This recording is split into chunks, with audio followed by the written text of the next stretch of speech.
Next is the emergency lighting. So emergency lighting is a very important point.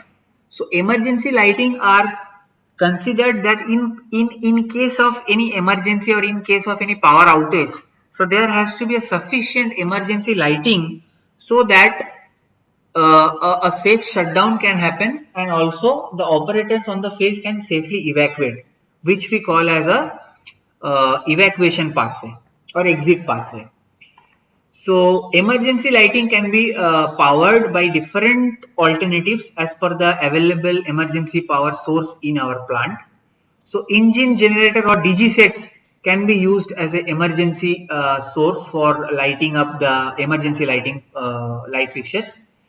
It can be done through station batteries also. So 125 volt through battery charger also we can do. We can do it through inverters also. We can have inbuilt battery backup, 90-minute battery backup light fixtures also for emergency lighting. We can have lighting UPS dedicated for emergency lighting purpose, and there are many alternative ways. We can have inverters also for emergency lighting purpose. So there are many alternative ways. We have to select based on the available requirement and as per the customer guidelines, if any, for designing a project. So very important point I would like to highlight, as per National Electrical Safety Code, NESC and NFPA 101, National Fire Protection Agency, emergency lighting of 11 lux shall be provided in exit paths from all areas of attendance stations.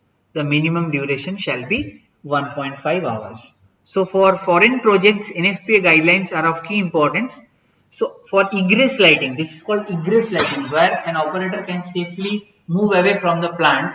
Minimum 11 lux and for a tenure of 1.5 hours has to be designed. So the same is already also captured in our National Building Code as well as in the Indian and IC standard guidelines. As per IEEE 446, supplemental lighting for high voltage discharge system has to be provided. Use of separate DB is recommended. So for emergency lighting, it is always better not to club with a common DB, but to have a separate emergency lighting DB from where we can switch on or switch off based on the requirements of emergency lighting. Last but not the least is aviation lighting. So the aviation lighting in our plants is followed as per the Annexure 14 of latest ICO guidelines. So there it's mentioned that below 45 meters, above 45 meters, we have to provide aviation lights. Aviation lights are of high intensity, medium intensity or low intensity. So based on the requirements, we have to select the proper aviation lighting as per the ICO guidelines of the plant. So that has to be flashing type, and the requirements are clearly mentioned in Annexure 14 of the ICAO guidelines.